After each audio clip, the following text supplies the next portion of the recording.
인천국제공항의 VIP 전용 활주로에 어둠이 짙게 깔려 있었다. 걸프스트림 질식도밈 ER의 엔진이 점차 잦아들며 내는 낮은 허밍 소리가 밤의 정적을 미세하게 흔들었다. 비행기 트랩이 내려오자 냉기를 머금은 서울의 밤 공기가 기내로 스며들었다.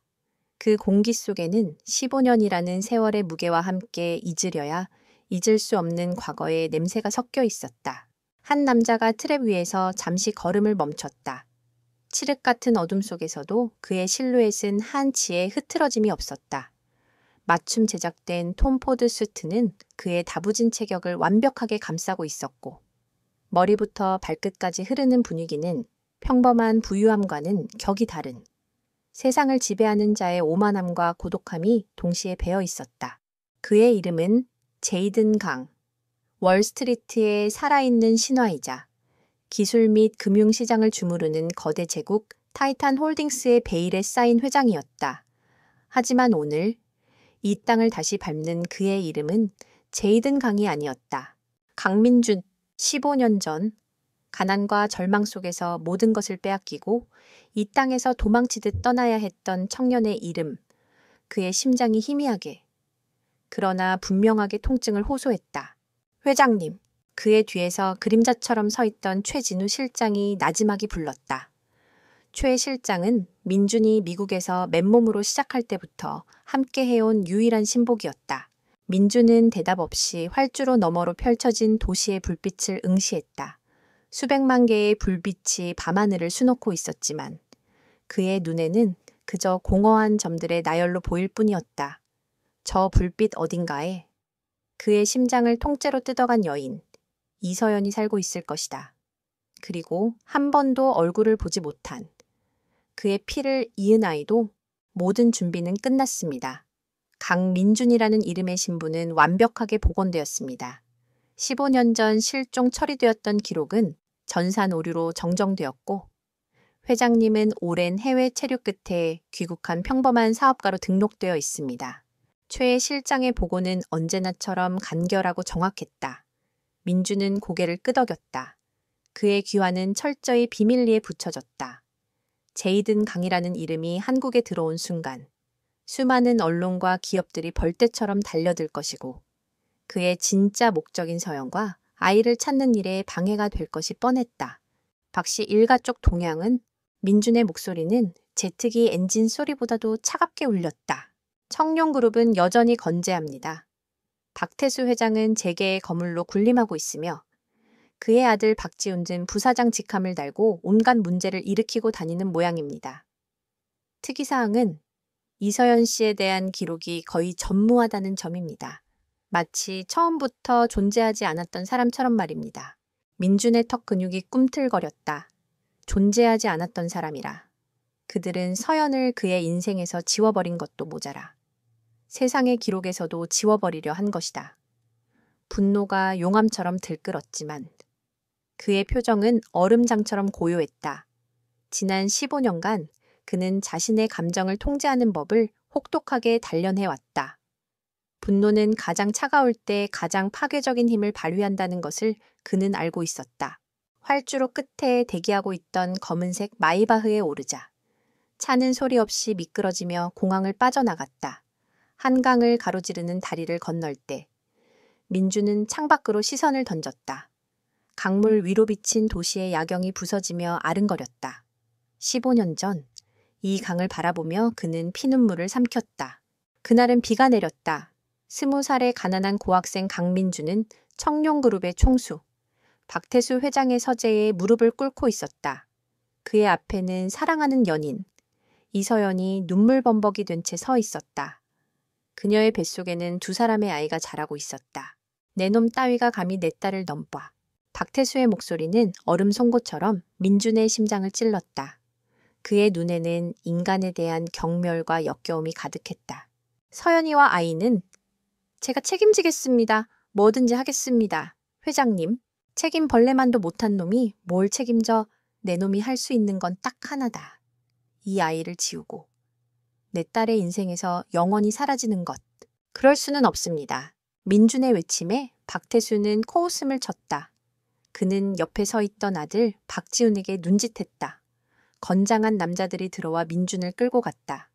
서연의 비명이 멀어지는 동안 그는 창고로 끌려가 죽기 직전까지 구타를 당했다.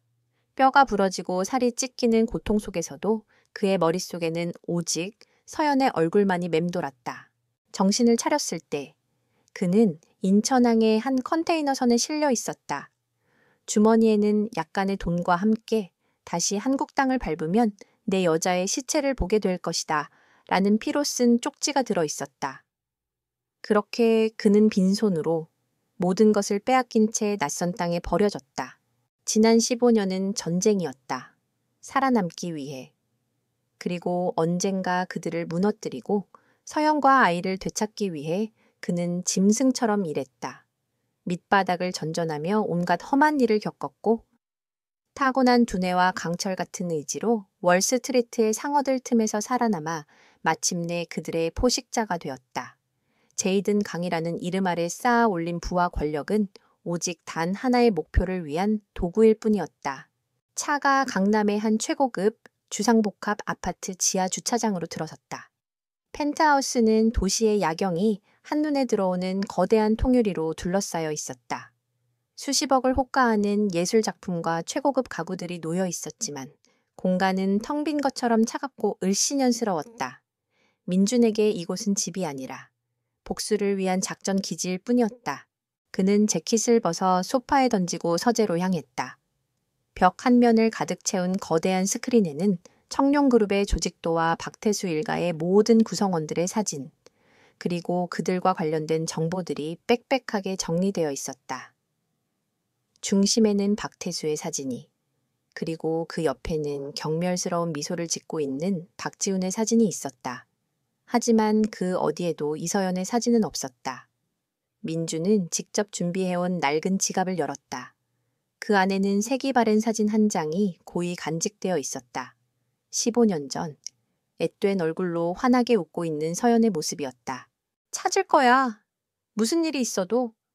그리고 내가 당했던 고통, 당신이 겪었을 고통까지 전부 되돌려줄 거야. 그는 사진 속 서연의 얼굴을 엄지손가락으로 부드럽게 쓸었다. 그 순간 서재의 문이 조용히 열리고 최 실장이 들어왔다. 그의 손에는 태블릿 PC가 들려 있었다. 회장님, 첫 번째 필터링 결과가 나왔습니다. 최 실장이 태블릿을 내밀었다. 화면에는 수십 명의 이서연이라는 동명이인의 정보가 떠 있었다. 민준의 정보팀은 대한민국 전산망에 등록된 모든 이서연의 신상 정보를 연령과 과거 거주지 등의 데이터를 기반으로 필터링하고 있었다. 대부분은 관련 없는 인물들입니다. 하지만 이상한 점이 하나 있습니다. 최 실장이 한 파일을 확대했다. 이서연, 35세. 현재 서울 변두리의 한 낡은 연립주택에 거주 중. 직업은 청룡그룹 자회사인 청룡물산의 청소 용역 직원으로 등록되어 있습니다. 민준의 눈빛이 칼날처럼 날카로워졌다. 청룡그룹 총수의 외동딸이 그룹 자회사의 청소부라고 말도 안 되는 소리였다. 기록이 이상합니다. 최종 학력은 고졸로 되어 있고 15년 전 가출하여 가족과 연을 끊었다고 기록되어 있습니다. 모든 것이 너무 자기적입니다. 마치 누군가가 의도적으로 신분을 위조하고 그녀를 감시하기 쉬운 곳에 둔 것처럼 느껴집니다. 민준의 주먹이 단단하게 쥐어졌다. 위조된 신분, 감시하기 쉬운 곳, 박태수가 할 법한 짓이었다. 자신의 딸을 세상으로부터 격리시키고 가장 비참한 방식으로 통제하는 것. 거주지 주변 CCTV 영상은 확보했나? 네. 24시간 감시 체제를 구축했습니다. 하지만 대상의 외부 활동이 거의 없어 아직 명확한 얼굴을 확인하지는 못했습니다. 내일 아침 출근 시간에 확인이 가능할 것 같습니다. 필요 없어. 민주는 자리에서 일어났다. 그의 눈에는 차가운 결의가 서려 있었다. 내가 직접 간다. 15년의 기다림이었다. 단 하루, 아니 단 1시간도 더 이상 기다릴 수 없었다. 직접 자신의 눈으로 확인해야만 했다. 그녀가 맞는지, 그리고 어떤 삶을 살고 있는지. 만약 그들이 정말 서연에게 그런 굴욕적인 삶을 강요하고 있다면 그것은 곧 전쟁의 서막이 될 터였다. 민주는 옷장에서 가장 평범해 보이는 옷을 꺼내 입었다. 수십억 자산가의 모습은 온데간데 없고 그저 어둠 속으로 스며드는 하나의 그림자만 남았다. 그의 가슴 속에서는 15년간 잠들어 있던 폭풍이 조용히 눈을 뜨고 있었다. 강남의 휘황찬란한 불빛이 룸미러 속으로 빠르게 사라졌다. 민주는 마이바흐 대신 평범한 국산 세단을 직접 몰고 있었다. 한때 세상의 전부였던 도시. 서울은 이제 그에게 너무나도 낯선 공간이 되어 있었다. 강변북로를 따라 달리며 차창 밖으로 스치는 풍경들은 15년이라는 세월의 간극을 실감하게 했다. 높이, 솟은 마천루들과 화려한 넌 사이는 그대로였지만 그 속을 채우고 있는 사람들의 삶과 시간은 완전히 변해버렸을 터였다. 목적지는 서울의 동쪽 끝, 재개발의 손길이 미치지 않은 낡은 동네였다. 화려한 도심을 벗어날수록 길은 좁아지고 가로등 불빛은 희미해졌다. 마침내 내비게이션이 가리킨 곳은 금방이라도 무너져 내릴 듯한 5층짜리 연립주택 앞이었다. 붉은 벽돌은 곳곳이 부서져 속살을 드러내고 있었고 창문에는 쇠창살이 을씨년스럽게 박혀 있었다. 민주는 골목 어귀의 어둠 속에 차를 세우고 시동을 껐다. 최첨단 장비가 탑재된 그의 차와는 달리 이 차의 내부는 조용했다. 그러나 그 침묵 속에서 민준의 감각은 맹수처럼 날카롭게 깨어났다. 그는 주택의 3층, 정보팀이 알려준 창문을 응시했다. 불은 꺼져 있었다. 그는 운전석에 앉은 채로 소형 망원경을 꺼내 들었다. 야간 투시 기능이 탑재된 군용 장비였다. 렌즈를 통해 본 주택의 모습은 더욱 처참했다.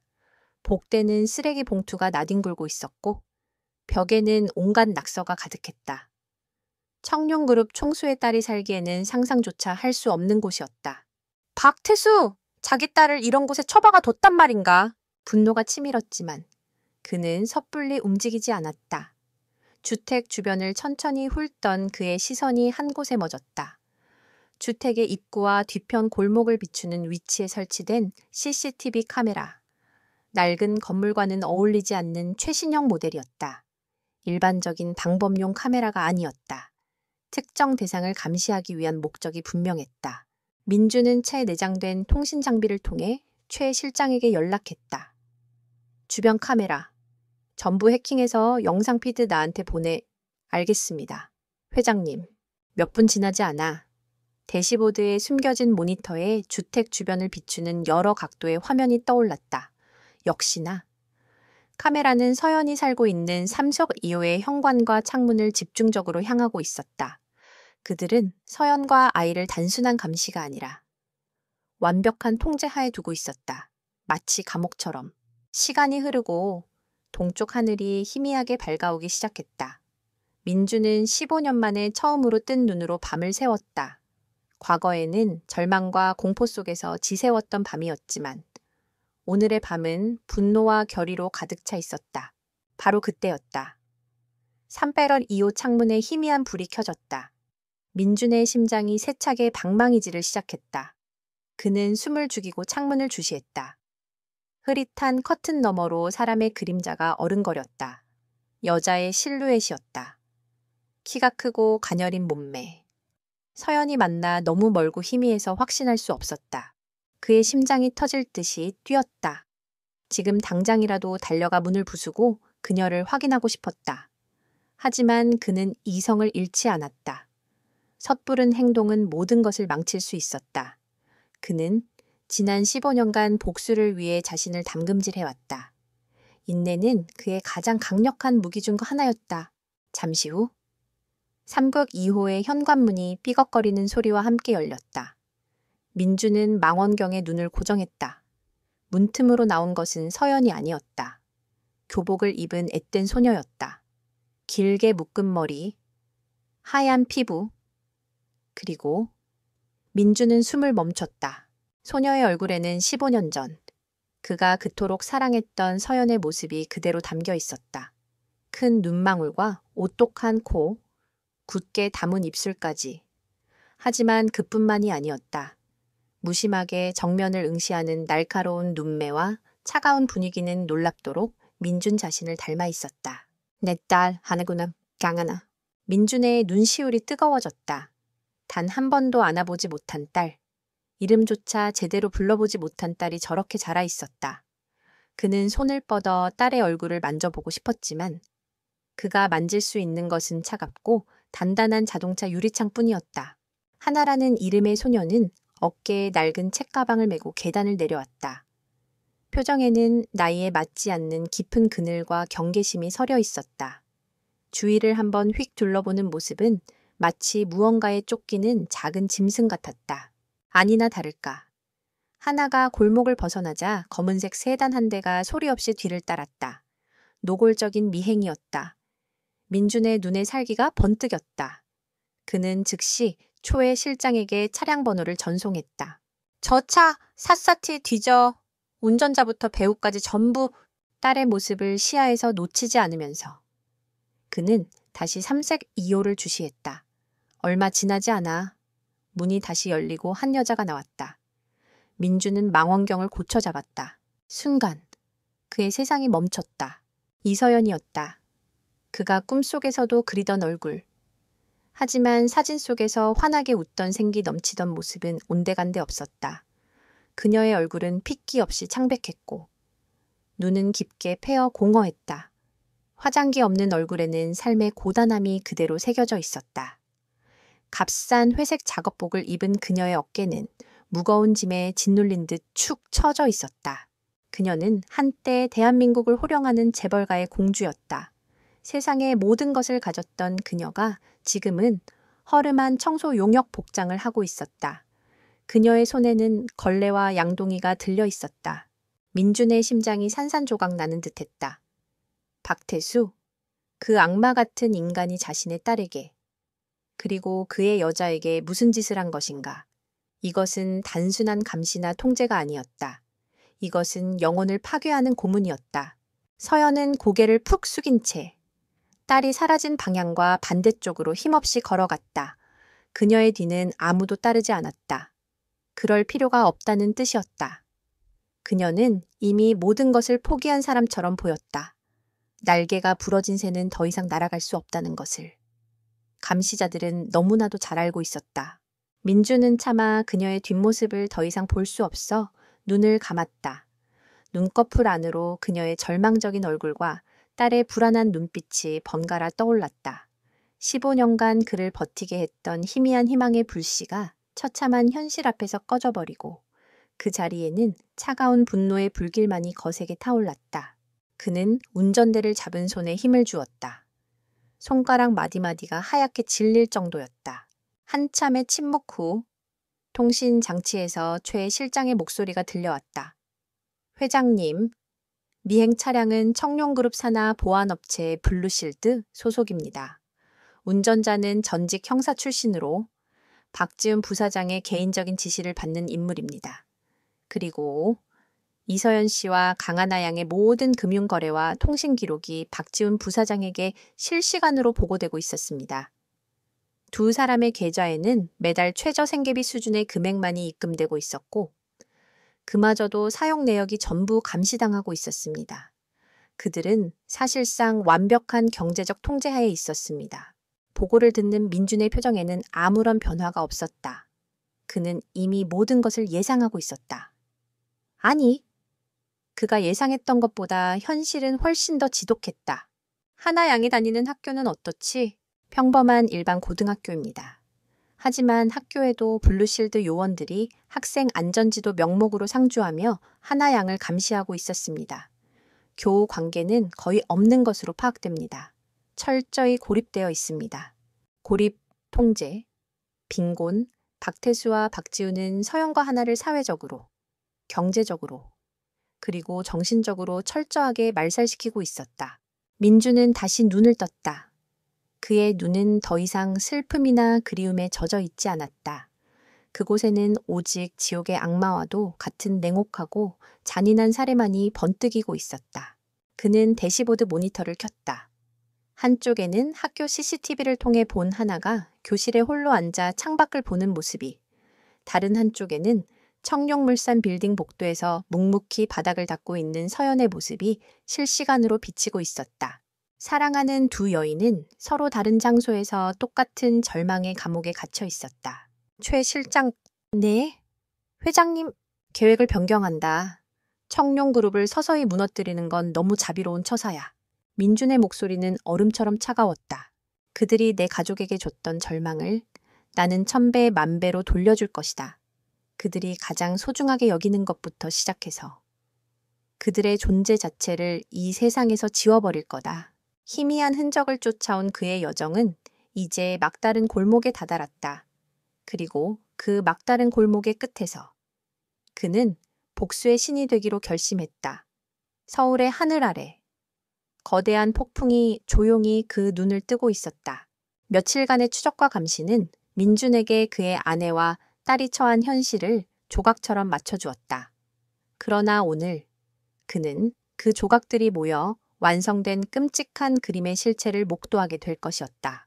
그날은 박태수의 아내이자 서연의 어머니인 오혜림의 기일이었다. 민준의 정보팀은 박씨 일가가 매년 이날 서연과 하나를 본가로 불러들인다는 첩보를 입수했다. 표면적인 이유는 참배였지만 그 이면에는 잔인한 의식이 숨어 있음을 민준은 직감했다. 아니나 다를까 아침 일찍부터 서연이 사는 연립주택 앞에 어제와는 다른 번쩍이는 검은색 에쿠스 차량이 도착했다. 박지훈이 직접 차에서 내렸다. 그는 값비싼 실크 셔츠에 오만한 표정을 짓고 있었지만 그 모습은 마치 장례식에 가는 사람이라기보다는 사냥을 나서는 포식자에 가까웠다. 민주는 수백 미터 떨어진 건물 옥상에서 고성능 망원 렌즈를 통해 모든 것을 지켜보고 있었다. 그는 박지훈이 3석 2호의 문을 거칠게 두드리는 것을 보았다. 잠시 후 문이 열리고 서연과 하나가 밖으로 나왔다. 두 사람은 검소하지만 단정한 검은색 옷을 입고 있었다. 하지만 그들의 얼굴에는 죽음보다 더한 공포와 체념이 서려 있었다. 박지훈은 하나를 위아래로 훑어보더니 경멸적인 미소를 지었다. 많이 컸구나. 잡종. 내 어미를 빼닮아서 재수없는 것도 똑같아. 하나의 작은 어깨가 움찔 떨렸지만 소녀는 입술을 깨물며 그 모욕을 정면으로 받아냈다. 그 눈빛에는 나이를 뛰어넘는 증오가 담겨 있었다. 박지훈은 그런 하나의 턱을 손가락으로 거칠게 치켜들었다. 그 눈깔. 안 뽑아버린 걸 다행으로 알아. 완전 왜. 하나의 목소리는 작았지만 단호했다. 옆에 있던 서연이 질겁하며 딸의 팔을 잡아 끌었다. 하나야, 제발 참아. 참아 누나. 이걸 아직도 내 딸이라고 감싸는 거야. 이건 누나 인생을 망치고 우리 가문의 얼굴에 똥칠을 한 증거물일 뿐이야. 박지훈은 서연의 어깨를 강하게 밀쳤다. 서연은 비틀거리며 벽에 부딪혔다. 그 모든 장면이 민준의 망막에 그리고 심장에 칼날처럼 박혔다. 그의 손에 들린 망원경이 분노로 미세하게 떨렸다. 최 실장이 옆에서 조용히 말했다. 회장님, 감정을 통제하셔야 합니다. 민준은 대답하지 않았다. 그의 눈은 이미 이성을 잃은 붉은 빛으로 번뜩이고 있었다. 박지훈은 두 사람을 짐짝처럼 차 뒷좌석에 밀어넣고 차를 출발시켰다. 민준의 팀은 이미 에쿠스 차량에 추적 장치를 부착해둔 상태였다. 그는 자신의 차로 돌아와 일정한 거리를 유지하며 그들의 뒤를 따랐다. 차가 도착한 곳은 평창동에 위치한 박태수의 대저택이었다. 높은 담장과 위압적인 철문은 그곳이 외부 세계와 단절된 하나의 왕국임을 보여주고 있었다. 민주는 저택에서 조금 떨어진 언덕 위, 숲속에 자리를 잡았다. 이곳에서는 저택의 넓은 정원이 한눈에 내려다 보였다. 그는 이미 이 지점을 파악하고 초소형 드론과 고성명 지향성 마이크를 준비해 둔 상태였다. 드론이 소리 없이 날아올라 정원 상공에 멈춰 섰다. 모니터 화면에 저택의 모습이 선명하게 들어왔다. 정원에는 박태수를 비롯한 박씨 일가의 주요 인물들이 모두 모여 있었다. 그들은 마치 왕을 아련하는 신하들처럼 박태수를 중심으로 둘러앉아 있었다. 박태수는 고풍스러운 의자에 앉아 눈을 감고 차를 음미하고 있었다. 그 모습은 제사를 준비하는 경건함이 아니라 곧 시작될 잔인한 연극을 기다리는 폭군의 모습이었다. 잠시 후 박지훈에게 이끌려 서연과 하나가 정원으로 들어섰다. 그들이 나타나자 화기애애하던 정원의 공기가 순간적으로 차갑게 얼어붙었다. 모든 시선이 경멸과 조롱을 담아 두 사람에게 쏟아졌다. 서연과 하나는 정원 중앙에 있는 오해림의 사진 앞에 섰다. 서연은 말없이 무릎을 꿇고 절을 올렸다. 하지만 하나는 꼿꼿이 선 채 움직이지 않았다. 무얼 하느냐? 박태수가 마침내 눈을 뜨며 나지막이 호통을 쳤다. 그 목소리에는 쇠를 긁는 듯한 날카로움이 담겨 있었다. 할머니께 절을 올리지 않고 하나는 천천히 고개를 돌려 박태수를 정면으로 마주했다. 제 어머니를 이렇게 대하는 사람에게 고개를 숙이고 싶지 않습니다. 순간 정적, 박태수의 얼굴이 분노로 일그러졌다. 박지훈이 기다렸다는 듯이 달려들어 하나의 뺨을 거세게 후려쳤다. 이 버르장머리 없는 년, 짝하는 날카로운 소리가 지향성 마이크를 통해 민준의 귀에 그대로 전달되었다. 민준은 저도 모르게 자리에서 벌떡 일어날 뻔했다. 그의 심장이 쿵하고 바닥으로 떨어졌다. 모니터 속에서. 딸의 하얀 뺨이 순식간에 붉게 부어올랐다.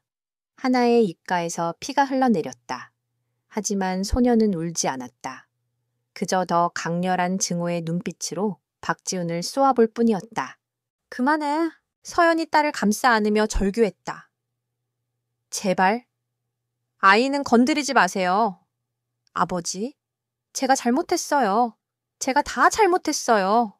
그녀는 박태수 앞에 무릎을 꿇고 이마가 땅에 닿도록 빌었다.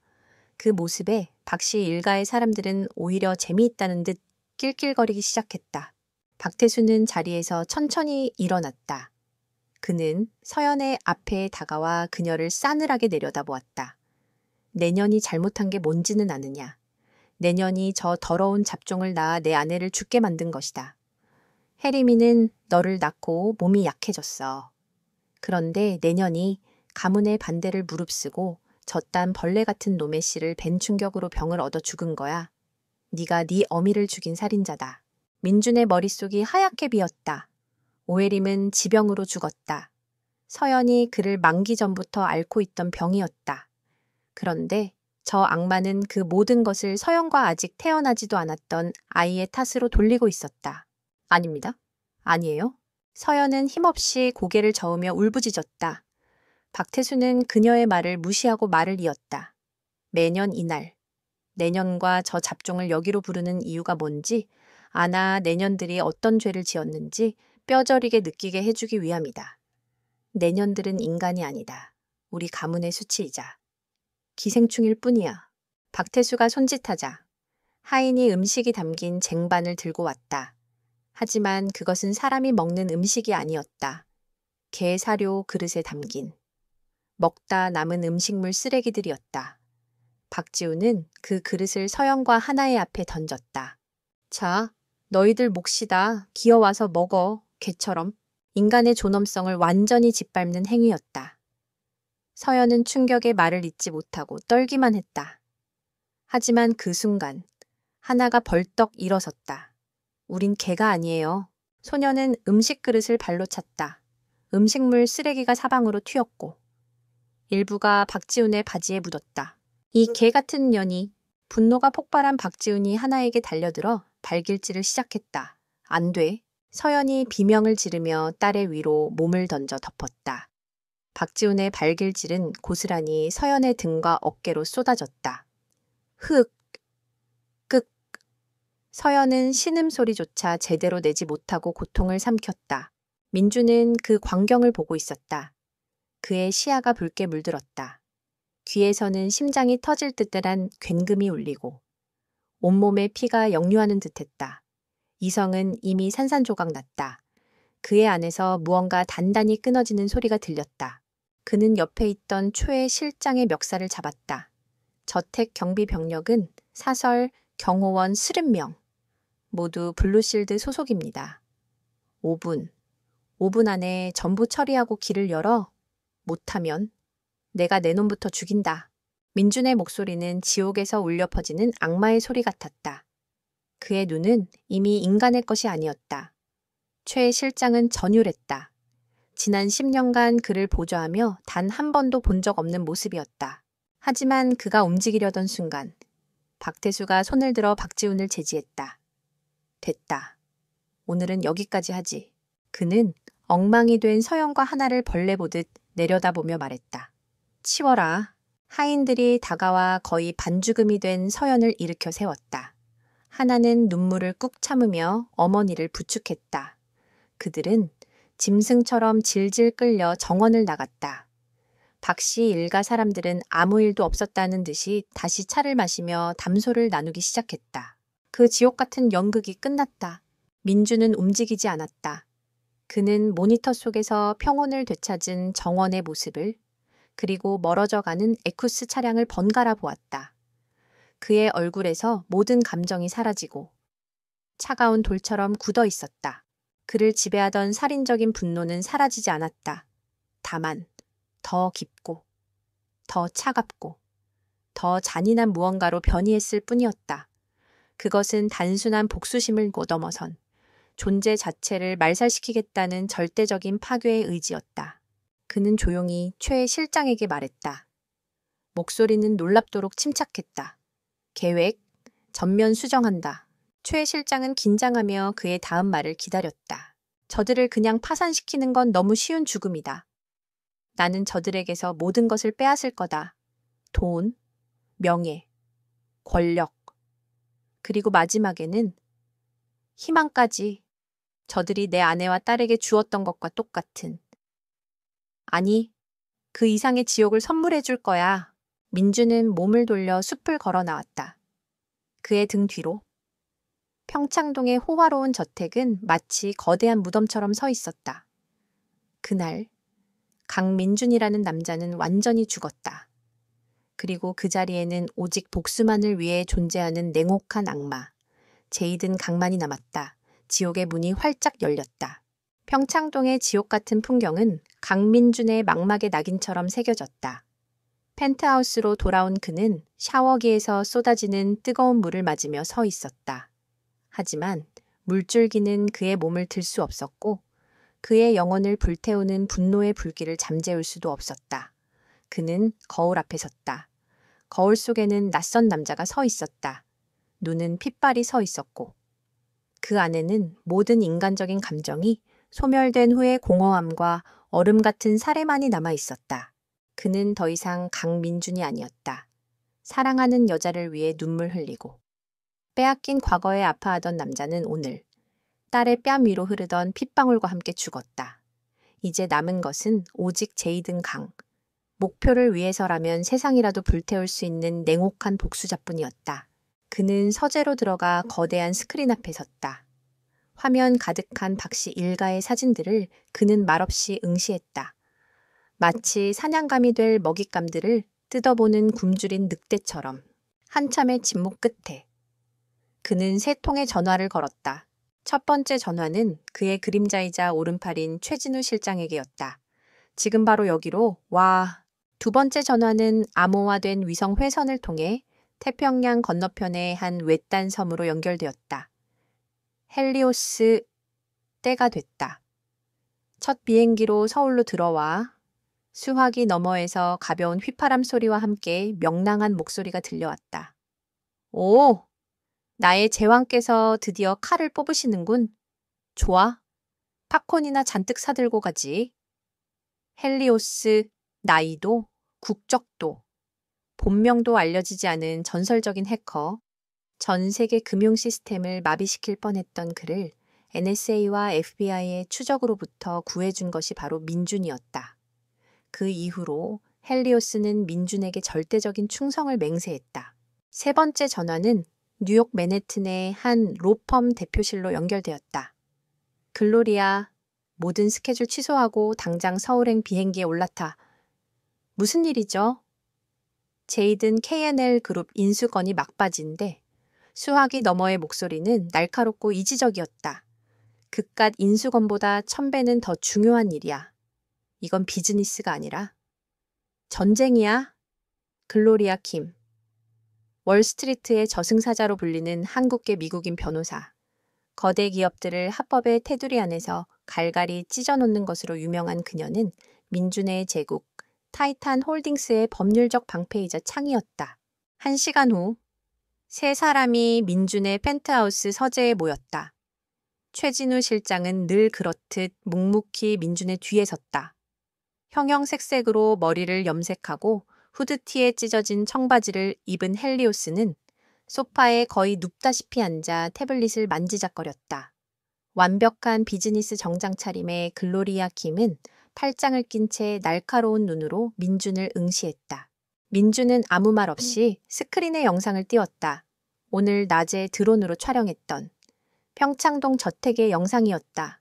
그는 잔인한 폭행 장면은 보여주지 않았다. 그 참상은 오직 그만이 기억하고 곱씹어야 할 지옥이었다.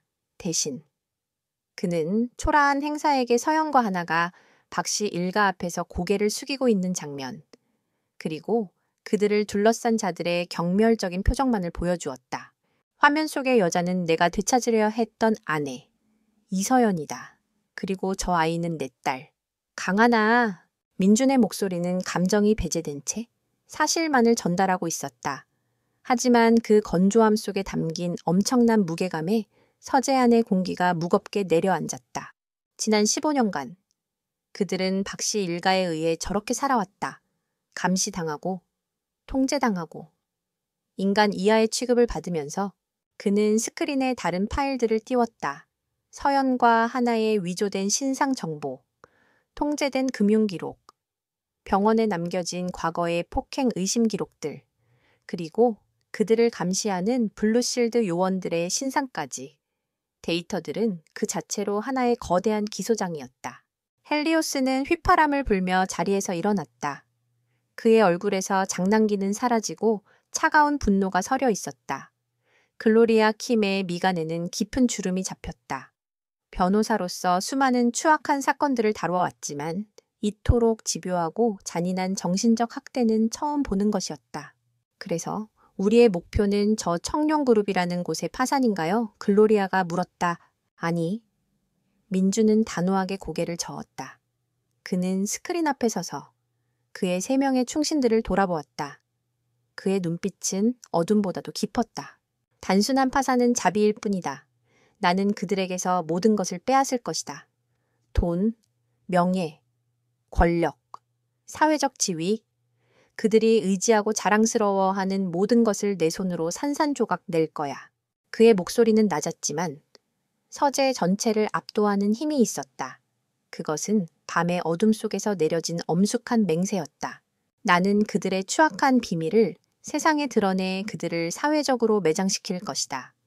그들의 동맹이 등을 돌리게 하고 그들의 적들이 칼을 꽂게 만들 것이다.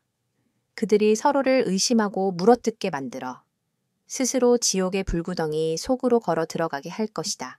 그리고 마지막에 모든 것을 잃고 혼자 남겨졌을 때 나는 그들 앞에 나타나 그들의 절망을 직접 확인하고 그들의 남은 숨통을 내 손으로 끊어줄 것이다.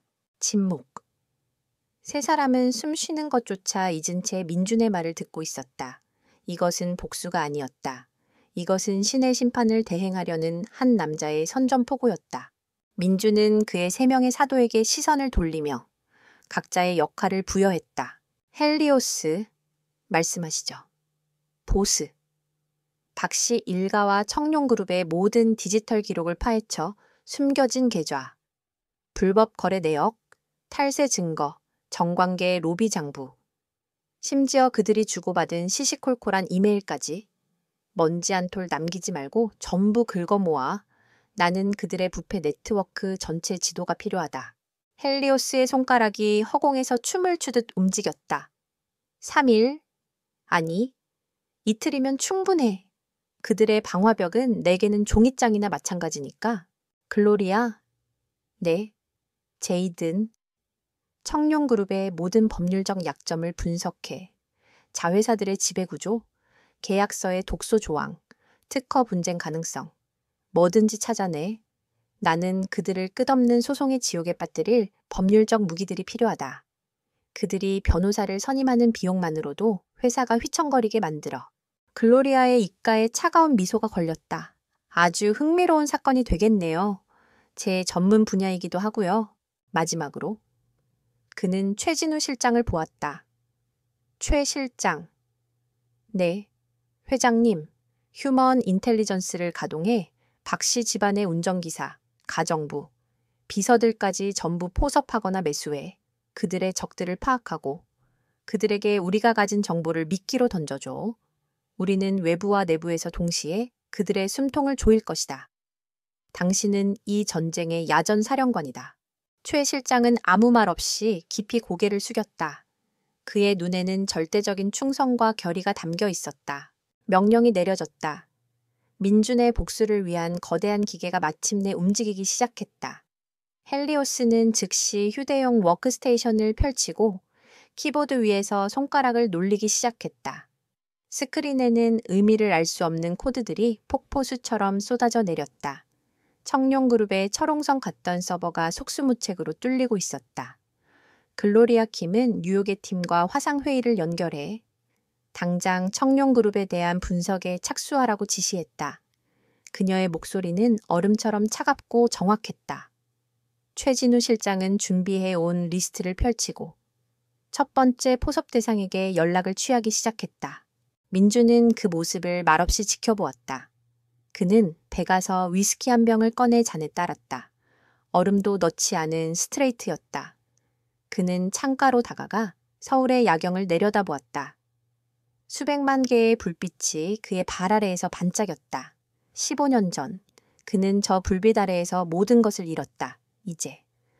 그는 저 불빛의 세계를 통째로 뒤흔들 참이었다. 그는 위스키 잔을 들어 어둠 속에 잠긴 도시를 향해 들어보였다. 마치 보이지 않는 적에게 건배를 제의하듯이. 박태수, 너희들이 만든 지옥에서 이제 편히 쉴 시간은 끝났다. 차가운 위스키가 그의 목을 타고 흘러내렸다. 그러나 그의 가슴 속에서 타오르는 지옥불은 조금도 식지 않았다. 밤이 깊어가고 있었다. 복수를 맹세한 남자의 밤은 이제 막 시작되고 있었다. 복수의 맹세가 내려진 지 사흘째 되는 밤이었다. 강민준의 펜트하우스 서재는 세계에서 가장 치열하고 은밀한 전쟁을 치르는 작전 통제실로 변해 있었다. 벽면의 거대한 스크린에는 청룡그룹이라는 거대 제국의 혈관과 신경망이 적나라하게 펼쳐져 있었다. 헬리오스가 이틀 밤낮으로 해킹하여 얻어낸 결과물이었다. 수백 개의 계열사와 페이퍼 컴퍼니, 수천 개의 계좌, 그리고 그 사이를 거미줄처럼 오고 가는 검은 돈의 흐름까지. 빙고. 헬리오스가 손가락으로 스크린의 한 부분을 가리켰다. 그의 눈이 장난감을 발견한 아이처럼 반짝였다. 청룡건설. 현재 베트남에서 진행 중인 다낭 신도시 개발 프로젝트. 총 사업비 2조 원 규모. 박지훈 부사장이 자기 실적을 위해 무리하게 추진하는 사업이야. 문제는 사업비의 상당 부분을 해외 투자은행에서 높은 이율로 대출받았고 그 과정에서 박지훈이 투자금을 부풀려 비자금을 조성한 정황이 포착됐어. 글로리아 킴이 날카롭게 덧붙였다. 법률 검토를 해봤어요. 계약서에 현지 정부의 인허가 지연이나 원자재 가격이 20% 이상 폭등할 경우 투자은행 측에서 즉시 대출금 회수 로은 리콜을 요구할 수 있는 독소 조항이 포함되어 있습니다. 아주 전형적인 하이리스크 프로젝트죠. 민주는 스크린에 떠있는 박지훈의 오만한 얼굴 사진을 차갑게 응시했다. 자신의 실적을 위해 그룹의 명운을 건 도박을 하고 그 와중에도 자기 주머니를 채우는 것을 잊지 않은 탐욕스러운 얼굴. 좋아. 첫 번째 목표는 이것으로 하지. 민준의 목소리에 모두의 시선이 집중되었다. 우리의 목표는 프로젝트를 실패시키는 것이 아니다. 저들 스스로 프로젝트를 포기하게 만드는 것이다. 박지훈의 무능함과 탐욕이 그룹 전체를 어떻게 위기에 빠뜨리는지 박태수가 자기 눈으로 똑똑히 보게 만들어야 할 작전은 즉시 시작되었다. 제이든 강의 거대한 자본력이 보이지 않는 손이 되어 움직이기 시작했다. 첫 번째 공격은 국제 원자재 시장에서 이루어졌다. 민주는 스위스와 홍콩에 있는 자신의 유령 회사를 통해 다낭 신도시 프로젝트에 필요한 핵심 자재인 고장력 철근과 특수 시멘트에 대한 선물, 퓨처스 물량을 대대적으로 사들였다. 수천억 원의 자본이 투입되자 몇 시간 만에 아시아 지역의 해당 원자재 가격이 폭등하기 시작했다. 동시에 두 번째 공격이 주식 시장을 향했다. 글로리아 킴의 지휘 아래 타이탄 홀딩스 산하 수십 개의 헤지펀드들이 익명의 계좌를 통해 청룡건설의 주식을 공매도 쇼트셀링 하기 시작했다. 아직 시장에는 아무런 악재가 없었지만 그들은 곧 닥쳐올 폭풍을 알고 있었다. 마지막으로 헬리오스가 여론전의 포문을 열었다. 그는 월스트리트의 유명 투자 정보지에 익명의 소식통인 척 접근했다. 청룡그룹의 베트남 프로젝트. 내부 정보에 의하면 심각한 자금난에 시달리고 있다고 합니다. 현지 정권과의 마찰로 인허가가 무기한 연기될 수 있다는 소문도 있고요. 헬리오스는 진실과 거짓을 교묘하게 섞은 정보를 흘렸다. 아니, 땐 굴뚝에 연기 날까라는 인간의 심리를 정확히 파고드는 전략이었다. 다음 날 아침, 청룡그룹 본사 40층에 위치한 회장실은 살얼음판처럼 차가웠다. 박태수는 거대한 원목 책상에 앉아 막 보고를 마친 박지훈을 노려보고 있었다. 그래서 하룻밤 사이에 원자재 값이 30%나 폭등했고 주가는 개장과 동시에 15%가 빠졌는데 네가 할 수 있는 말은 일시적인 시장 변동이라는 것뿐이냐. 박태수의 고함에 박지훈은 몸을 움츠렸다. 아, 아버지, 이건 분명 국제 투기 세력의 장난질입니다. 며칠 지나면 다시 안정될 겁니다. 장난질 수천억이 증발했는데 장난질이라고 내놈이 야심차게 시작한 프로젝트가 지금 통째로 흔들리고 있단 말이다. 박태수는 손에 들고 있던 신문을 박지훈의 얼굴에 집어던졌다. 한 면에는 청룡그룹 베트남 프로젝트, 좌초 위기라는 자극적인 제목의 기사가 실려 있었다. 이 기사는 또 뭐냐? 우리 내부 정보가 어떻게 줄줄 새어 나가고 있는 거냐? 조작입니다. 전부 음해 세력의 거짓 정보입니다. 제가 당장 언론중재위원회에 제소하고 닥쳐라, 이 무능한 놈. 박태수는 책상을 주먹으로 내리쳤다. 그의 오랜 경험은 지금 벌어지고 있는 일이 단순한 시장 변동이나 우연이 아님을 경고하고 있었다. 마치 보이지 않는 누군가가 정교하게 짜인 각본에 따라 움직이고 있는 듯한 기분, 나쁜 위기감. 하지만 그는 그 실체를 파악할 수 없었다. 그의 오만함은 청룡그룹을 위협할 만한 적이 대한민국에는 존재하지 않는다고 믿게 만들었다. 당장 이사회를 소집해 그룹에 비상자금을 투입해서라도 주가를 방어하고 추가 자금을 투입해서 원자재를 확보해 이 프로젝트는 청룡의 미래가 걸린 사업이다. 무슨 수를 써서라도 성공시켜야 한다. 박지훈은 황급히 회장실을 빠져나갔다. 박태수는 거친 숨을 몰아쉬며 의자에 주저앉았다. 그는 창밖으로 보이는 서울의 풍경을 보며 중얼거렸다. 감히 누가 이 청룡을 건드린단 말인가? 그의 눈에는 여전히 의심보다는 분노와 오만함이 가득했다. 같은 시각, 민준의 펜트하우스. 민준은 대형 스크린에 떠있는 청룡그룹 이사회 결과를 실시간으로 보고받고 있었다. 헬리오스가 이사회 회의실에 초소형 도청 장치를 심어놓은 덕분이었다. 예상대로군. 민준의 입가에 차가운 미소가 스쳤다. 제 발로 함정 속으로 걸어 들어오고 있어. 최 실장이 물었다. 이제 어떻게 하시겠습니까? 급할 것 없다. 저들이 제 살을 깎아 프로젝트에 쏟아붓도록 내버려둬 늪은 깊을수록 빠져나오기 힘든 법이니까 박태수의 결정은 민준이 정확히 의도했던 바였다.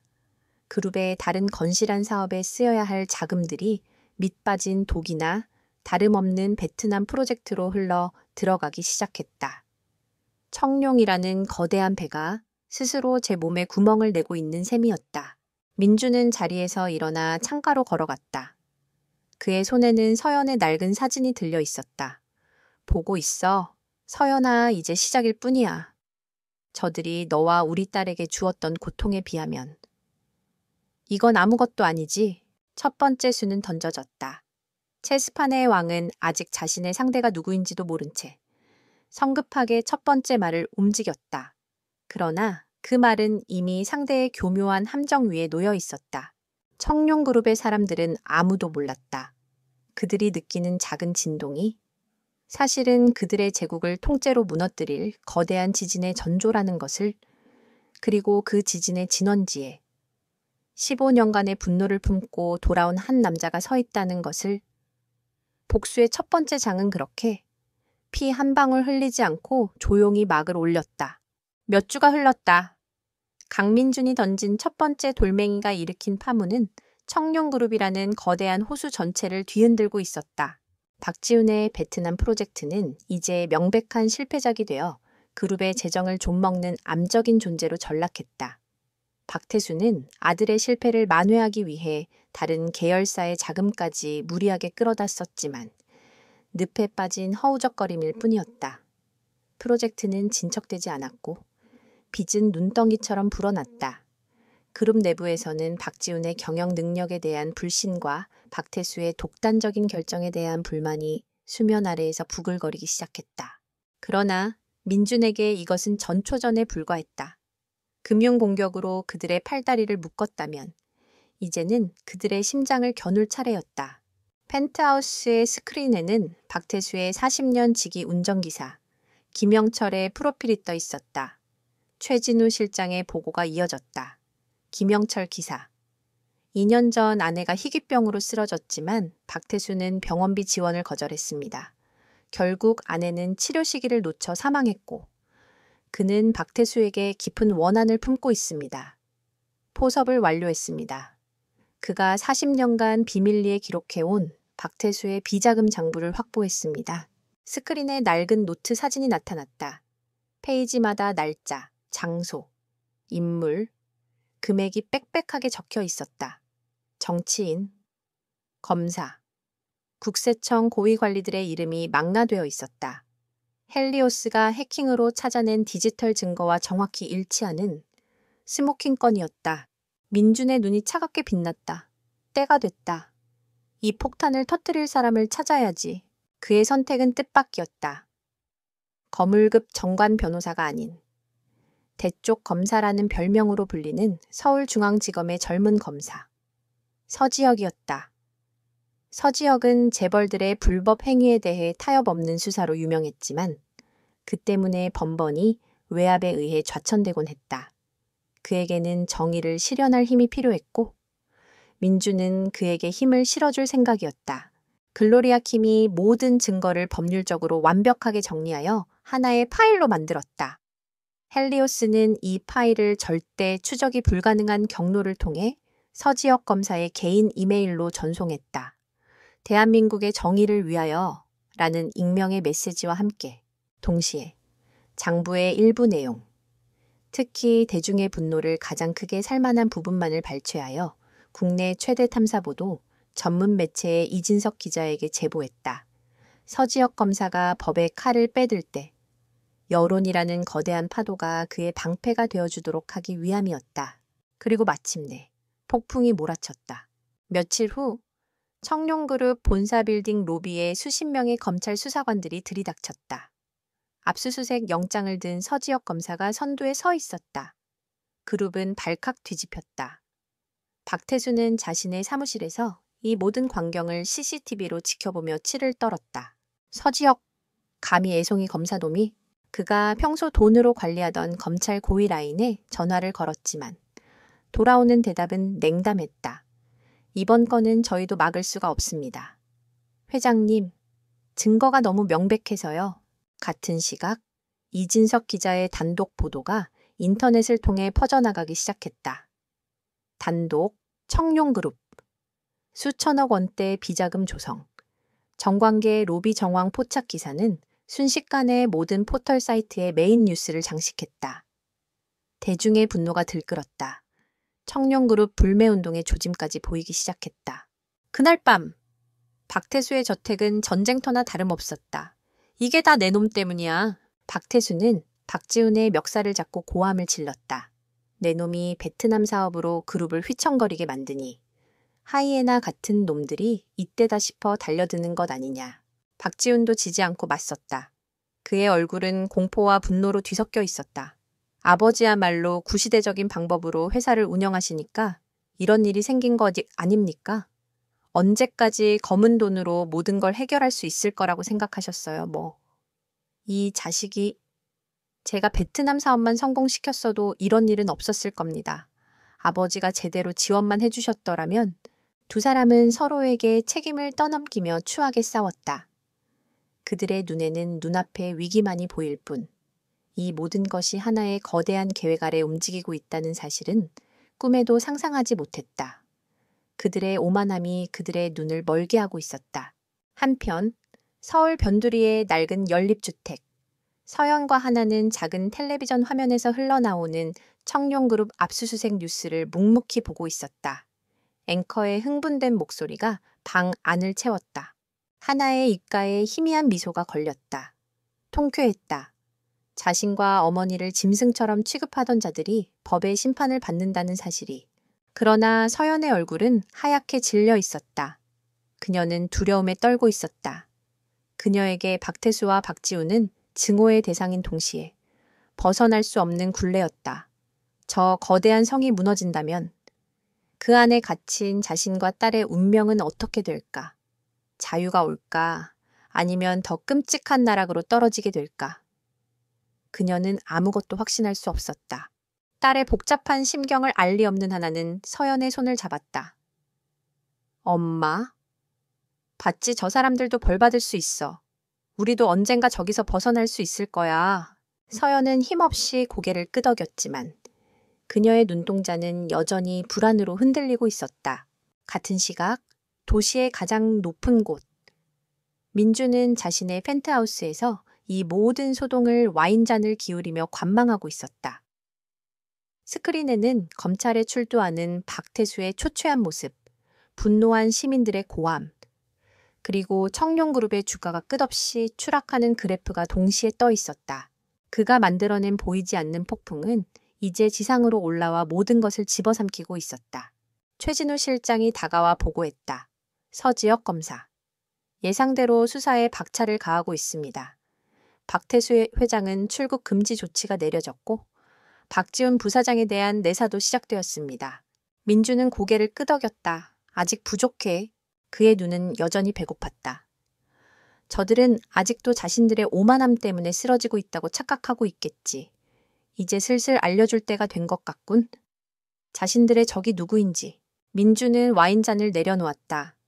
그의 눈빛이 어둠 속에서 섬뜩하게 빛났다. 다음 무대에 막을 올리도록 하지. 주인공이 직접 등장할 시간이야. 지하에서 시작된 폭풍은 이제 지상을 휩쓸고 마침내 하늘에 있는 자들의 멱살을 잡기 위해 거대한 용오름이 되어 솟구치고 있었다. 청룡그룹의 진짜 지옥은 이제부터 시작이었다. 청룡그룹에 대한 검찰의 수사망이 좁혀오면서 박태수는 사면촉에 몰렸다. 그가 믿었던 정관계 인맥들은 모두 등을 돌렸다. 언론은 연일 그의 비리를 대서특필했고 대중의 시선은 싸늘했다. 평생을 남들 위해 군림하며 살아온 그에게 지금의 상황은 참을 수 없는 굴욕이었다. 그는 이 위기를 타개하고 자신의 건재함을 과시할 계기가 필요했다. 바로 그때 한 장의 초대장이 도착했다. 대한민국 상위 0.1%의 거물들만이 초대받는다는 VVIP 자선 경매 파티. 주최자는 베일에 쌓인 재미교포 자산가로만 알려져 있었다. 이 자리에 참석하는 것만으로도 그의 위상이 아직 죽지 않았음을 보여줄 수 있었다. 박태수는 초췌한 몰골을 감추고 억지로 위험 있는 표정을 지으며 파티장으로 향했다. 파티가 열리는 곳은 한강이 내려다 보이는 최고급 호텔의 스카이 라운지였다. 화려한 샹들리에 아래 대한민국의 내로라 하는 재계 총수들과 권력자들이 모여 있었다. 박태수가 들어서자 잠시 정적이 흘렀다. 그를 향한 시선에는 동정, 조롱, 그리고 호기심이 뒤섞여 있었다. 박태수는 애써 태어난 척하며 사람들과 인사를 나눴지만 그들의 차가운 반응에 속은 타들어 갔다. 바로 그때 장내의 모든 소음이 거짓말처럼 멎었다. 모든 사람의 시선이 입구의 한 곳으로 쏠렸다. 한 남자가 들어서고 있었다. 그는 혼자였지만 그의 존재감은 파티장 안의 모든 사람을 압도했다. 완벽한 핏의 이브닝 코트, 흐트러짐 없는 걸음걸이, 그리고 주변을 얼어붙게 만드는 차갑고 깊은 눈빛. 그가 발산하는 아우라는 단순한 불을 넘어선 세상을 제 뜻대로 움직이는 자의 절대적인 권력이었다. 제이든 강. 타이탄 홀딩스의 회장이 정말 왔군. 누군가의 속삭임이 들렸다. 월스트리트의 살아있는 신화. 그 소문 속의 인물이 바로 저 남자였다. 사람들은 벌떼처럼 그에게 몰려들었다. 박태수는 멀리서 그 광경을 씁쓸하게 지켜보았다. 한때 저 자리는 자신의 것이었다. 그는 이 새로운 강자의 등장이 왠지 모르게 불쾌하고 불안했다. 경매가 시작되었다. 박태수는 이번 경매에 나온 한강변의 부지에 사활을 걸고 있었다. 추락한 그룹의 이미지를 쇄신할 최첨단 바이오 단지를 건설할 계획이었다. 그는 어떻게든 이 부지를 낙찰받아 재기의 발판으로 삼아야 했다. 한강 부지. 시작가 5천억 원입니다. 경매가 시작되자 몇몇 기업 총수들이 경쟁에 나섰다. 박태수는 비장한 각오로 입을 열었다. 7천억. 금액이 너무 크자 다들 주저하기 시작했다. 박태수의 입가에 잠시 미소가 떠올랐다. 하지만 그 순간 장내에 나지막하지만 모두의 귀를 사로잡는 목소리가 울려 퍼졌다. 1조. 모든 시선이 목소리의 주인공 제이든 강에게로 향했다. 그는 박태수 쪽은 쳐다보지도 않은 채 무심하게 숫자를 불렀다. 마치 1조 원이 푼돈이라도 되는 것처럼. 박태수의 얼굴이 굳었다. 1조 원은 청룡이 지금 동원할 수 있는 한계치를 넘어서는 금액이었다. 그는 모욕감에 주먹을 쥐었지만 더 이상 경쟁할 수 없었다. 그렇게 그는 수많은 사람들 앞에서 새로운 강자에게 처참하게 패배했다. 경매가 끝난 후 박태수는 분을 사귀지 못한 채 테라스로 나갔다. 차가운 밤바람이 그의 불타는 속을 식혀주길 바랐다. 그때 등 뒤에서 발소리가 들렸다. 돌아보자. 그곳에는 제이든 강이 와인잔을 들고 서 있었다. 박태수 회장님 되십니까? 말씀은 많이 들었습니다. 제이든 강의 목소리는 정중했지만 어딘가 서늘한 기운이 담겨 있었다. 박태수는 억지로 미소를 지으며 그에게 다가갔다. 제이든 강 회장님이야말로 만나 뵙게 되어 영광입니다.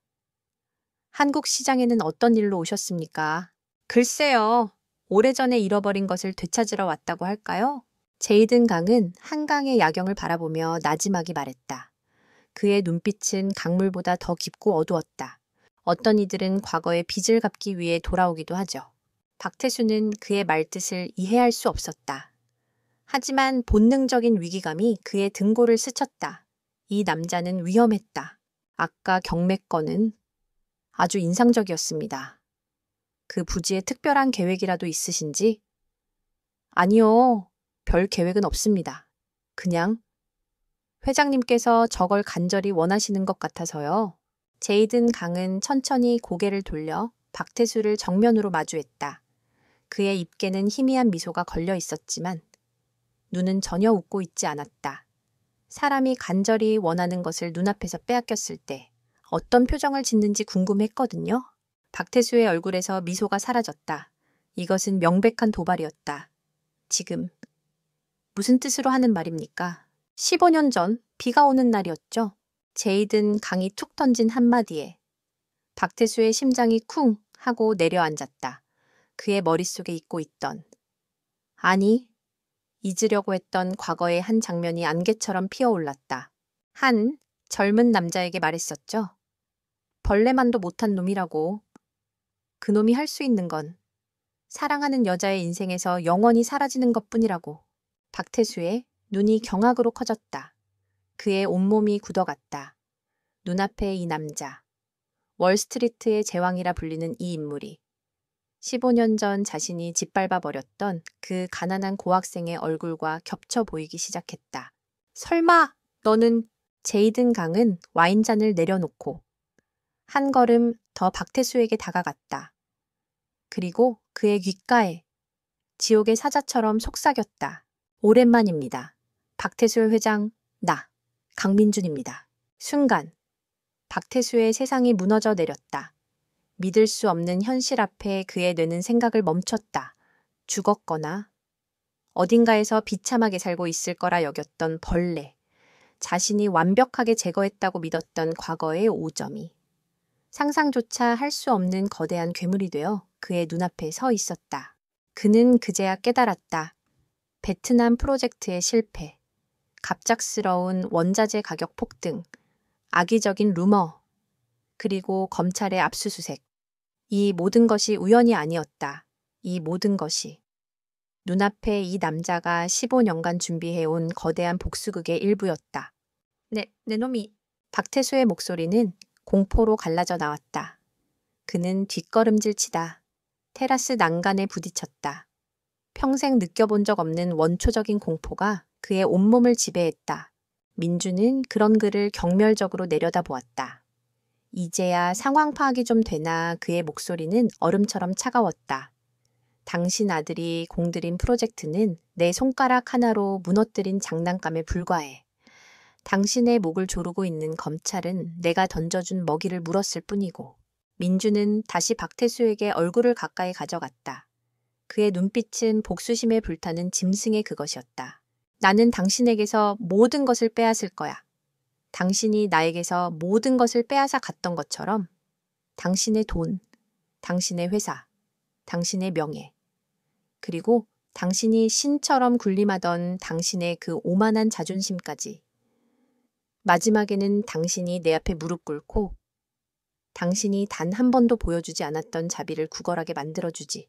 말을 마친 민주는 아무 일도 없었다는 듯 몸을 돌려 파티장 안으로 유유히 사라졌다. 홀로 남겨진 박태수는 그 자리에 서서 부들부들 떨었다. 분노가 아니었다. 이제 그의 마음을 채운 것은 오직 거대한 공포뿐이었다. 가면이 벗겨졌다. 보이지 않던 적이 마침내 그 모습을 드러냈다. 이제 비밀스러운 암투는 끝났다. 서로의 얼굴을 마주한 모든 것을 건 전면전이 시작될 터였다. 박태수는 깨달았다. 자신이 상대해야 할 적은 월스트리트의 신화가 아니라 자신 때문에 모든 것을 잃고 지옥에서 돌아온 악마라는 것을. 가면이 벗겨진 후 박태수는 필사적으로 발버둥 쳤다. 공포는 곧 분노로 변했고 그는 남은 모든 힘을 쏟아부어 강민준, 아니 제이든 강에게 방역을 시도했다. 그는 국내 최고의 정보기관 출신들을 고용해 제이든 강의 뒷조사를 지시했다. 하지만 그들이 알아낼 수 있는 것은 월스트리트의 모든 이들이 아는 완벽한 성공 신화뿐. 강민준이라는 이름으로 이어진 과거의 흔적은 그 어디에도 없었다. 민준이 15년간 쌓아 올린 성벽은 철옹성이었다. 그는 검찰과 언론의 손을 뻗어 이번 사태가 외국계 투기 자본의 부당한 공격이라며 여론을 돌리려 했다. 하지만 이미 민준이 뿌려놓은 비자금이라는 독은 청룡그룹 전체에 퍼져 있었다. 아무도 부패한 재벌 총수의 말을 믿어주지 않았다. 그의 발악은 마치 거대한 폭풍우 속에서 작은 종이배를 젓는 것과 같았다. 마침내 민주는 마지막 카드를 꺼내 들었다. 더 이상 숨어서 암약할 필요가 없었다. 타이탄 홀딩스, 제이든 강 회장의 이름으로 경영난에 빠진 청룡그룹에 대한 적대적 M&A를 공식적으로 선언했다. 이 소식은 대한민국 재계를 발칵 뒤집어 놓았다. 추락한 청룡의 주식을 공개적으로 매수하겠다는 제이든 강의 제안은 개미 주주들과 기관 투자자들에게는 가뭄의 단비와도 같았다. 그는 부패한 경영진을 몰아내고 회사를 정상화시키겠다는 명분을 내세웠다. 순식간에 그는 약탈자가 아닌 위기에 빠진 기업을 구원할 구원자의 이미지를 얻게 되었다. 청룡그룹 본사에서는 긴급 이사회가 소집되었다. 박태수와 박지우는 경영권 방어를 위해 이사들을 설득하려 애썼다. 이사회 회의실의 공기는 팽팽한 긴장감으로 터질 듯했다. 박태수는 비장한 목소리로 연설을 시작했다. 존경하는 이사 여러분, 지금 우리 청룡은 외국계 약탈 자본의 공격을 받고 있습니다. 이럴 때일수록 우리가 똘똘 뭉쳐 50년 역사의 청룡을 지켜내야 합니다. 그의 목소리는 절박했지만 이사들의 표정은 냉담했다. 이미 대세는 기울었다는 것을 모두가 알고 있었다. 바로 그 순간이었다. 회의실의 육중한 문이 소리 없이 열리고 두 사람이 들어섰다. 강민준과 글로리아 킴이었다. 모든 이사들이 경악하며 자리에서 일어났다. 누구 허락을 받고 함부로 들어오는 거요? 박지훈이 고함을 쳤다. 민주는 그를 거들떠보지도 않고 회의실 테이블의 가장 상석, 박태수의 자리로 걸어갔다. 이제부터는 내 허락이 필요할 텐데. 글로리아 킴이 서류 뭉치를 테이블 위에 펼쳐놓았다. 타이탄 홀딩스는 방금 시간부로 청룡그룹의 지분 51.4%를 확보했습니다. 여기 계신 이사님들 대부분을 포함한 주주들께서 현명한 판단을 내려주셨습니다. 법적으로. 제이든 강 회장님은 이제 청룡그룹의 새로운 대주주이자 실질적인 소유주입니다. 뭐라고 박태수의 얼굴이 잿빛으로 변했다. 믿었던 이사들이 전부 그를 배신하고 주식을 팔아넘긴 것이었다. 그의 왕국이 그의 눈앞에서 허무하게 무너져 내리고 있었다. 하지만 그것은 끝이 아니었다. 회의실 문이 다시 한번 거칠게 열렸다. 이번에 들어온 사람들은 서지혁 검사와 수사관들이었다. 그들의 손에는 차가운 금속 수갑이 들려 있었다. 박태수 씨, 박지훈 씨, 서지혁 검사의 목소리가 회의실에 울려 퍼졌다.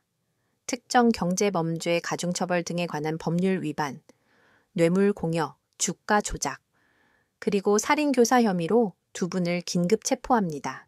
살인교사라는 말에 박지훈의 얼굴이 하얗게 질렸다. 헬리오스가 그의 통화 기록에서 과거 경영권 분쟁 상대였던 중소기업 사장을 교통사고로 위장해 제거하라고 지시한 녹음 파일을 찾아낸 것이었다. 민주는 이 결정적인 증거를 마지막 순간을 위해 아껴두고 있었다. 이건 음모야? 내 놈이 꾸민 짓이지. 박태수가 민준을 향해 손가락질하며 발악했다. 수사관들이 다가와 박태수와 박지훈의 손에 수갑을 채웠다. 아니야, 이거 놔. 내가 누군지 알고. 박지훈은 짐승처럼 울부짖으며 저항했지만 소용없었다. 평생을 법 위에 군림했던 재벌 총수와 그의 아들이 그들이 쌓아 올린 성의 가장 높은 곳에서 모든 것을 지켜보는 앞에서 무력하게 끌려나갔다. 그들의 시대가 막을 내리는 가장 치욕적인 순간이었다.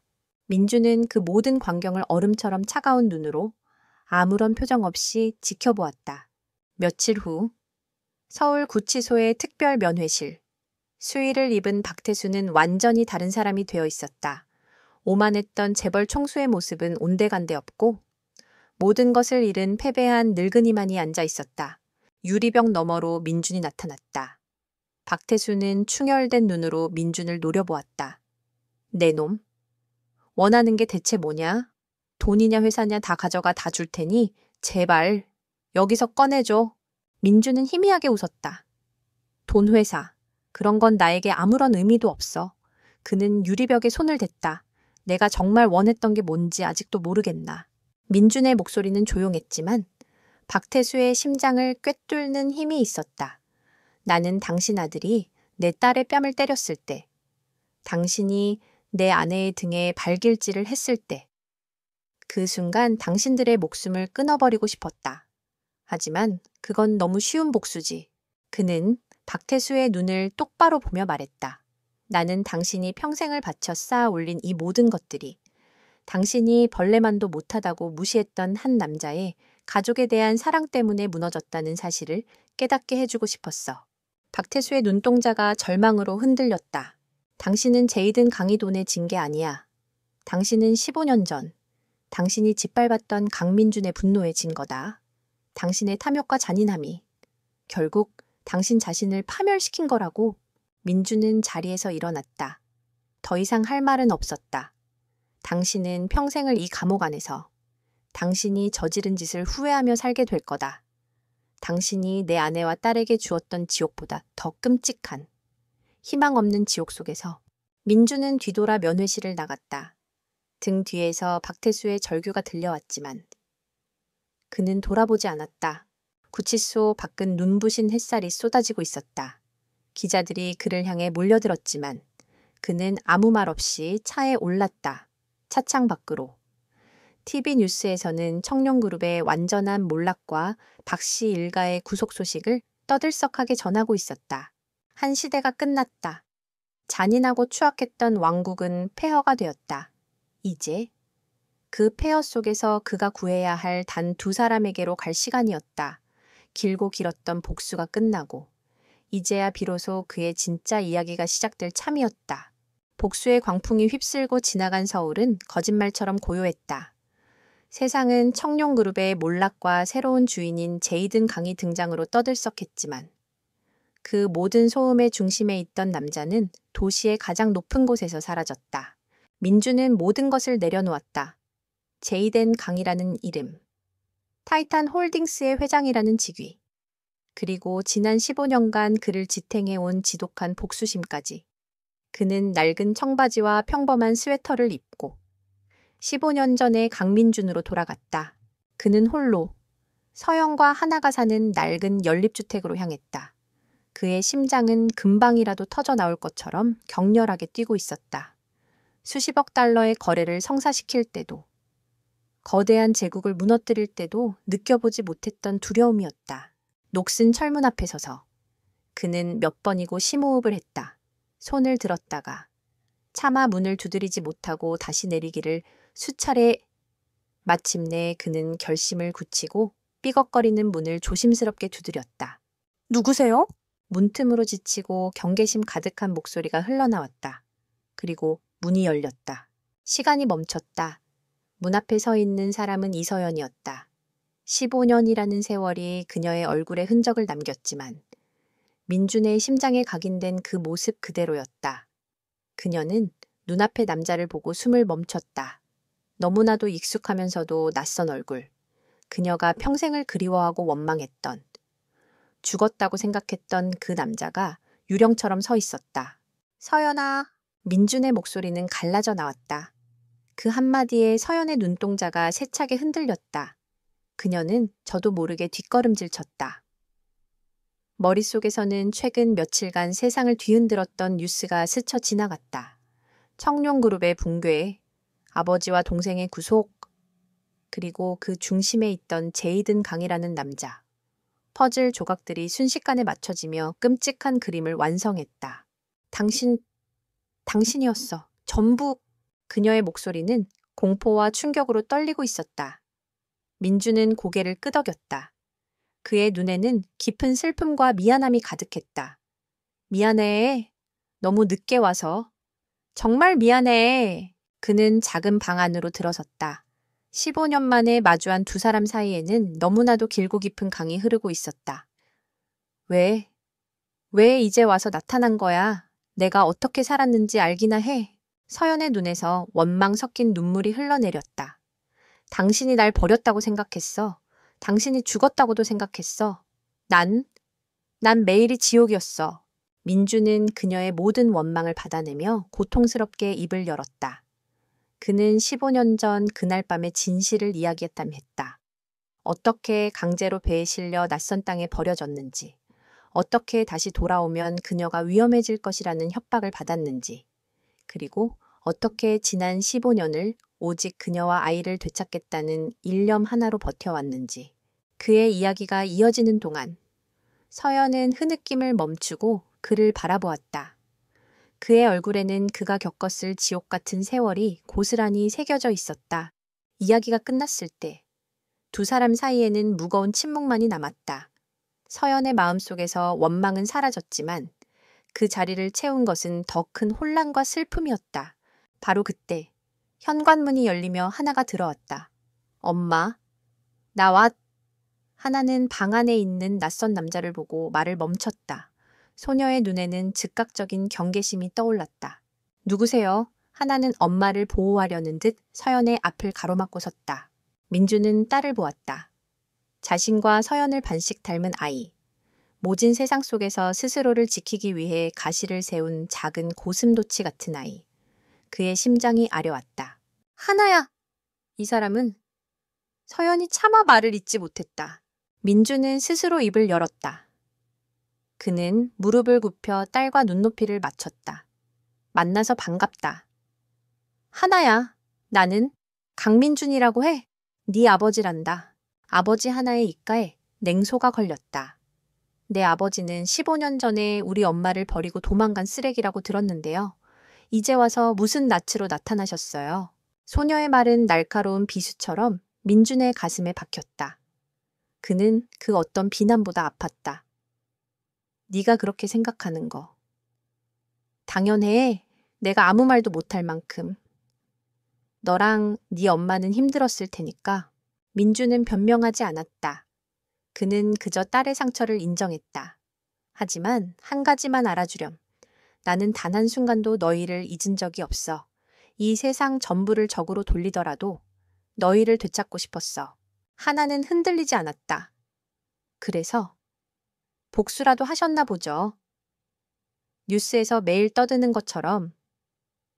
그래서 이제 우리 앞에 나타나서 보상이라도 해주시겠다. 필요 없어요. 당신 없이도 우리 둘이 잘 살아왔으니까. 앞으로도 그럴 거고요. 당장 우리 집에서 나가요. 하나의 외침에 서연은 딸의 어깨를 잡았지만 민주는 조용히 손을 들어 그녀를 제지했다. 그는 자리에서 일어섰다. 알겠다. 네가 원한다면. 나갈게. 그는 조금의 망설임도 없이 문을 향해 걸어갔다. 하지만 이것만은 약속할게. 나는 더 이상 어디에도 가지 않아. 너희가 나를 받아주지 않더라도. 나는 너희가 가장 잘 보이는 곳에서. 너희를 지키면서 기다릴 거야. 평생이라도. 민주는 문을 열고 밖으로 나갔다. 홀로 남겨진 하나는 강한 척했지만 작은 어깨는 미세하게 떨리고 있었다. 서연은 그런 딸을 조용히 안아주었다. 두 모녀의 마음속에 거대한 폭풍이 휘몰아치고 있었다. 그날 이후 민주는 약속을 지켰다. 그는 서연과 하나가 살던 낡은 연립주택 근처에 보안이 완벽하고 햇살이 잘 드는 아담한 집을 마련했다. 그리고 최진우 실장을 통해 두 사람이 그곳으로 이사하도록 설득했다. 그는 집에 찾아가거나 그들을 귀찮게 하지 않았다. 대신 그의 존재는 다른 방식으로 느껴졌다. 하나의 등하굣길을 말없이 지켜주는 검은 차, 서연이 다니기 시작한 작은 꽃꽂이 교실의 수강료를 익명으로 지불해주는 손길, 집 앞에 매일 아침 배달되는 신선한 음식들. 그는 그림자처럼, 공기처럼 두 사람의 삶에 조심스럽게 스며들었다. 그는 서두르지 않았다. 15년을 기다렸다.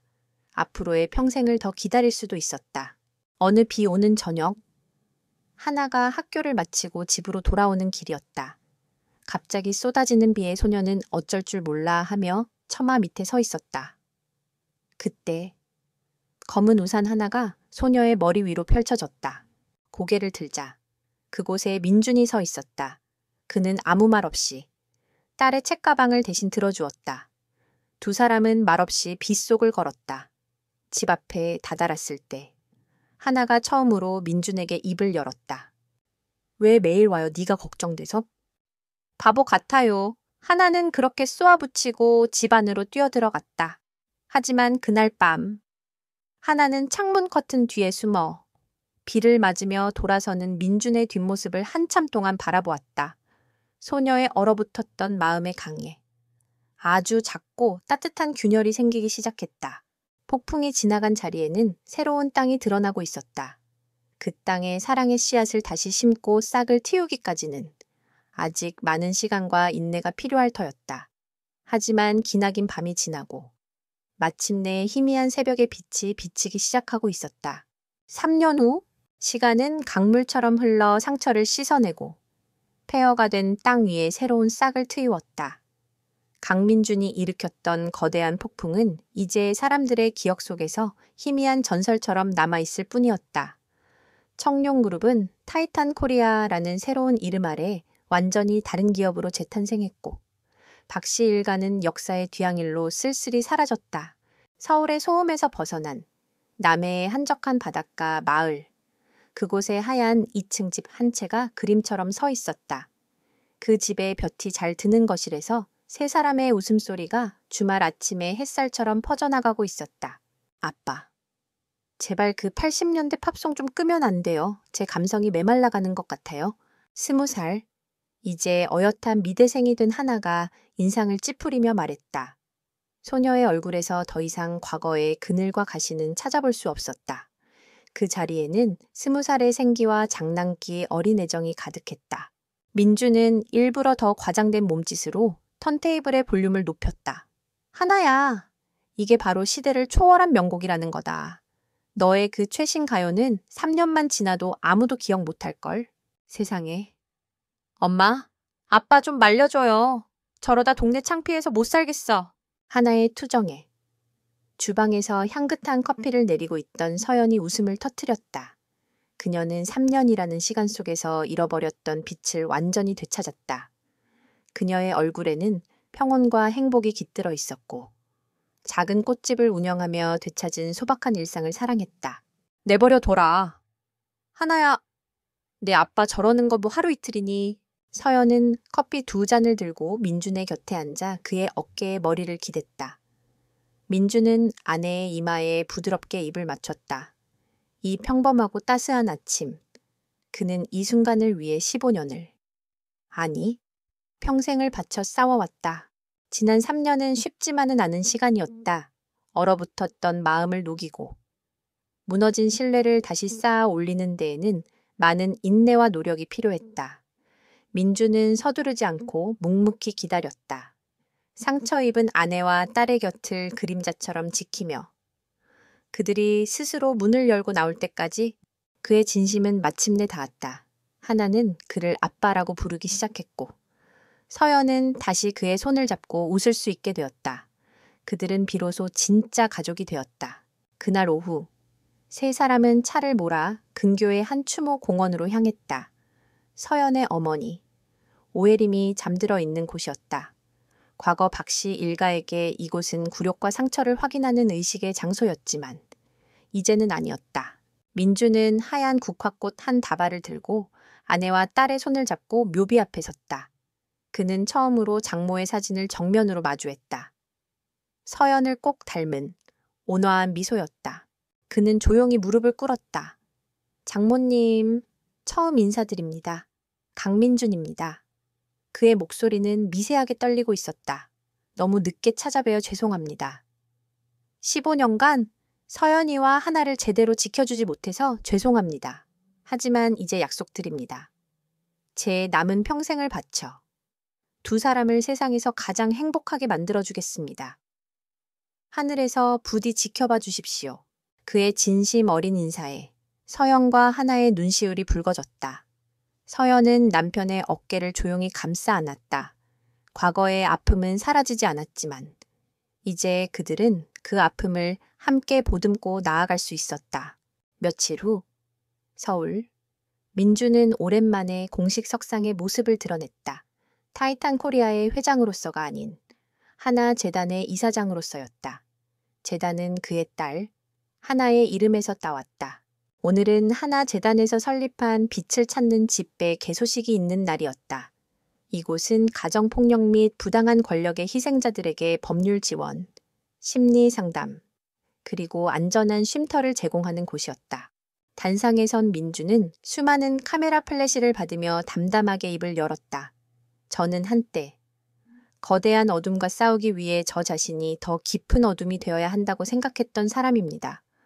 복수는 달콤했지만 그 끝에 남는 것은 공허함 뿐이라는 것도 깨달았습니다. 그의 시선은 객석의 가장 앞자리에 앉아 있는 서연과 하나에게로 향했다. 진정한 승리는 무언가를 파괴하는 것이 아니라 무언가를 지켜내고 다시 세우는 것에 있음을 가르쳐준 제 가족에게 이 자리를 빌려 감사의 말을 전합니다. 이 하나 재단은 제 개인적인 속죄의 결과물이 아닙니다. 이것은 어둠 속에서도 희망을 잃지 않았던 모든 이들을 위한 약속입니다. 우리는 더 이상 힘없는 이들이 강한 자들에게 짓밟히는 것을 좌시하지 않을 것입니다. 우리는 그들의 상처를 보듬고 그들이 다시 자신의 삶을 되찾을 때까지 곁에서 함께 싸울 것입니다. 과거의 고통이 미래의 희망을 만드는 유산이 될 수 있도록. 저희가 그 디딤돌이 되겠습니다.